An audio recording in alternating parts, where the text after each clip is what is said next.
नमस्कार बच्चों, आज हम संक्षिप्त महाभारत में से कक्षा 7 में अध्याय नंबर 9 शल्य पर्व पढ़ेंगे। अध्याय नंबर 8 कर्ण पर्व में हमने ये पढ़ लिया था कि कर्ण की मृत्यु हो चुकी है और कौरवों की सेना का सेनापति शल्य को बनाया गया है। तो शल्य का सेनापतित्व और अंतिम दिन का युद्ध। युधिष्ठिर द्वारा शल्य का वध। अब शल्य का वध कैसे होता है? हमने 17 दिन के युद्ध का हाल पढ़ लिया है। अब 18वें दिन के युद्ध का हाल पढ़ते हैं। कौरव सेना शल्य के नेतृत्व में 18वें दिन का युद्ध लड़ने उतरी। दुर्योधन, अश्वत्थामा, कृपाचार्य और कृतवर्मा भी युद्ध क्षेत्र में खड़े थे। अर्जुन कर्ण को मारकर तथा भीम दुशासन को मारकर अपना प्रतिशोध ले चुके थे। अतः अब युधिष्ठिर ने शल्य का सामना स्वयं करने का प्रस्ताव रखा। युद्ध की भेरी बजी। शल्य ने बड़े वेग से पांडव सेना पर आक्रमण किया, पर युधिष्ठिर ने आगे बढ़कर उनकी गति रोक दी। युधिष्ठिर कौरवों के सर्वतोभद्र नामक व्यूह में प्रवेश कर गए। शल्य ने युधिष्ठिर का धनुष काट दिया। क्रोधित युधिष्ठिर ने शल्य पर भीषण प्रहार किया, उनके घोड़ों को मार डाला। अश्वत्थामा उन्हें दूर ले गया। शल्य दूसरे रथ पर युद्ध करने पहुंचे। क्रोधित युधिष्ठिर ने शल्य पर प्रहार करके उसे मूर्छित कर दिया। कृपाचार्य ने युधिष्ठिर के सारथी को मार डाला। भीम ने शल्य के घोड़ों को मार गिराया। पांडव वीरों ने उन्हें बाणों से भेद डाला। वे व्याकुल हो उठे। वे ढाल और तलवार लेकर युधिष्ठिर को मारने के लिए रथ से कूद पड़े। इसी समय युधिष्ठिर ने शल्य पर एक घातक होता है घात करने वाली, नाश करने वाली शक्ति का प्रयोग किया और शल्य का सिर धड़ से अलग हो गया। पांडवों ने जय घोष किया। कौरव सेना तितर बितर हो गई। दुर्योधन ने भागती कौरव सेना को रोकने का प्रयास किया, किंतु अर्जुन के बाणों ने उन्हें वहां रुकने नहीं दिया। तभी युद्ध में शेष बचे 11 धृतराष्ट्र पुत्रों ने मिलकर भीम पर आक्रमण कर दिया। भीम ने एक एक करके 10 को मार डाला। दुर्योधन की सेना में केवल 3000 पैदल, 500 घोड़े और 100 हाथी और 200 रथ बचे थे। अब शकुनी का अंत कैसे होता है पढ़ते हैं। दुर्योधन ने भाग रही कौरव सेना के कुछ सैनिकों को रोक लिया। अब सहदेव के सामने शकुनी आ गया। वे उस पर झपटे। शकुनी का पुत्र उल्लूक पिता की रक्षा के लिए आगे बढ़ा, पर सहदेव ने उसके प्राण ले लिए। सहदेव ने शकुनी को ललकारा और कहा, आज तुम्हारे सिर पर काल मंडरा रहा है। ये जुआ खेलने का स्थान नहीं, युद्ध क्षेत्र है। ये कहकर सहदेव शकुनी पर संपूर्ण शक्ति से प्रहार करने लगे।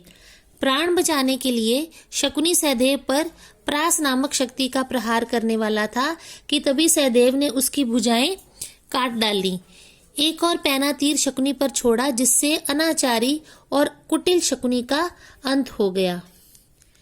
अनाचारी होता है बुरे आचरण वाला अथवा अत्याचारी। दुर्योधन का युद्ध क्षेत्र से पलायन होता है छोड़कर चले जाना, और दुर्दशा यानी बुरी दशा। अब दुर्योधन युद्ध क्षेत्र को कैसे छोड़कर गया और उसकी क्या दशा हुई, इसके बारे में पढ़ते हैं। शकुनी का वध होते ही शेष बची कौरव सेना भाग खड़ी हुई। अब युद्ध स्थल में दुर्योधन अकेला शूरवीर बचा। अपनी सेना का संहार देखकर उदास दुर्योधन प्राण बचाने के लिए गदा हाथ में लेकर युद्ध क्षेत्र से निकल भागा। युद्ध क्षेत्र के पीछे ही वह एक सरोवर में बने जल स्तंभ में जा छिपा। कुछ शिकारियों ने उसे दुर्योधन को वहां छिपते हुए देख लिया। उधर पांडव दुर्योधन को ढूंढ रहे थे। दुर्योधन का वध किए बिना उनकी विजय अधूरी थी। तभी गांव से आने वाले शिकारियों ने उन्हें बताया कि उन्होंने एक मुकुट पहने गदाधारी को सरोवर में छिपते देखा है। पांडव उसे ढूंढते हुए उस सरोवर तक जा पहुंचे। युधिष्ठिर ने दुर्योधन को कायरों की तरह इस प्रकार छिपने के लिए धिक्कारा और उसे बाहर निकलकर लड़ने के लिए ललकारने लगे। दुर्योधन सरोवर से बाहर निकल आया। उसने युधिष्ठिर से कहा, मेरे पास ना रथ है, ना सेना, ना शस्त्र। मैं तुम सबसे एक एक करके युद्ध करने के लिए तैयार हूँ। मुझ अकेले से तुम्हारा मिलकर लड़ना धर्म विरुद्ध है। युधिष्ठिर ने कहा, दुर्योधन, मृत्यु को सामने देखकर तुम्हें धर्म का स्मरण हो गया? मृत्यु से पूर्व तुम्हारी ये इच्छा भी पूरी कर देते हैं। उसी समय बलराम तीर्थ यात्रा करते हुए उधर से आ निकले। दुर्योधन ने उन्हें प्रणाम किया। बलराम ने दुर्योधन को गदा युद्ध सिखाया था। उन्होंने दुर्योधन को आशीर्वाद दिया। कृष्ण ने दुर्योधन को युद्ध के लिए तैयार हो जाने को कहा। दुर्योधन ने कहा, मैं तैयार हूं, लेकिन मेरे गुरु बलराम के सामने ये धर्म युद्ध होगा। उसने ये भी कहा कि मेरे पास केवल गदा है, मैं गदा युद्ध करूंगा। भीमसेन ने दुर्योधन तथा उसके भाइयों को मारने की प्रतिज्ञा कर रखी थी। अतः दुर्योधन और भीम में गदा युद्ध छिड़ गया। बलराम अपने शिष्य दुर्योधन का कुशल गदा संचालन देखकर प्रसन्न हो रहे थे।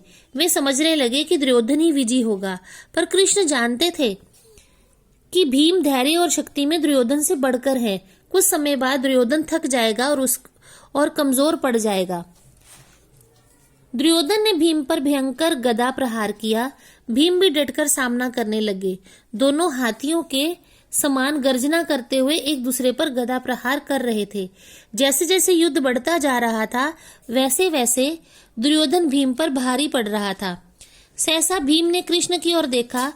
कृष्ण ने अपनी जांघ पर हाथ मारा।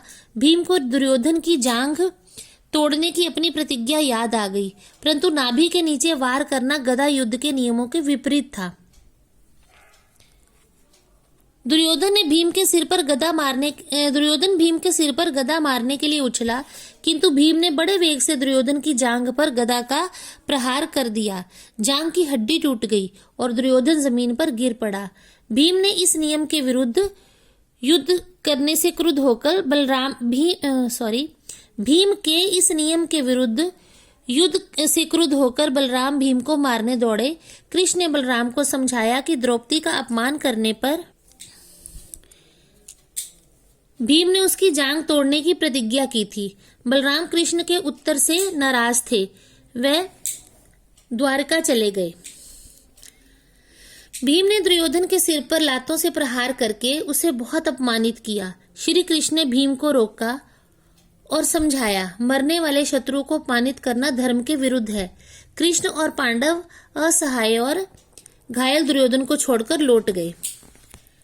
अभी दुर्योधन की मृत्यु नहीं हुई, वह अति घायल होकर जमीन पर गिरा है। अश्वत्थामा का सेनापतित्व। कौरवों के शेष 3 महारथी बचे। बाकी सारी सेना, सारे कौरव पुत्र सब मारे गए। केवल 3 कौरव शेष महारथी बचे थे, अश्वत्थामा, कृपाचार्य और कृतवर्मा। दुर्योधन की घायल अवस्था का समाचार पाकर संध्या के समय वे उसके पास आए। उन्हें देखकर दुर्योधन विलाप करते हुए कहने लगा, मेरे पक्ष में जितने योद्धा थे उन सबको पांडवों ने छल से मार डाला। मेरा भाग्य ही प्रतिकूल था। प्रतिकूल होता है विरुद्ध या विपरीत। मैंने अंतिम क्षण तक शत्रु का सामना किया। भीम ने छल से मेरी जांघ पर प्रहार किया। मेरे गिर जाने पर उसने मेरे सिर पर लातों से प्रहार किया। इससे अधिक अपमान क्या हो सकता है? अच्छा होता यदि मैं मर ही जाता।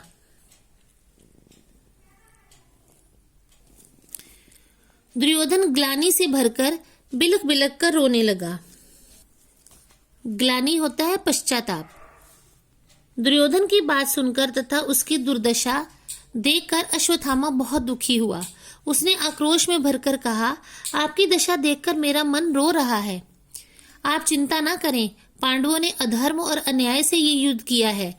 मैं उनके एक एक अपराध का प्रतिशोध लूंगा। प्रतिशोध होता है बदला। चाहे कुछ भी करना पड़े, मैं पांडवों को अवश्य मार डालूंगा। अश्वत्थामा द्वारा पांडवों का वध करने की प्रतिज्ञा सुनकर दुर्योधन आश्वस्त हुआ। दुर्योधन ने उसे सेनापति बना दिया। रात्रि हो गई थी, अंधेरा बढ़ रहा था। अश्वत्थामा, कृतवर्मा और कृपाचार्य पांडव शिविर की ओर चल पड़े। तो हमने देखा इस पर्व में शल्य का वध हो चुका है और दुर्योधन बुरी तरह घायल हो चुका है और भीम ने उसे अपमानित किया था, जिस बात का बदला लेने के लिए अश्वत्थामा अपने दोनों साथियों के साथ आधी रात्रि में पांडव शिविर की तरफ चल पड़े हैं। बाकी का हाल हम अगले अध्याय में जानेंगे। तब तक के लिए धन्यवाद।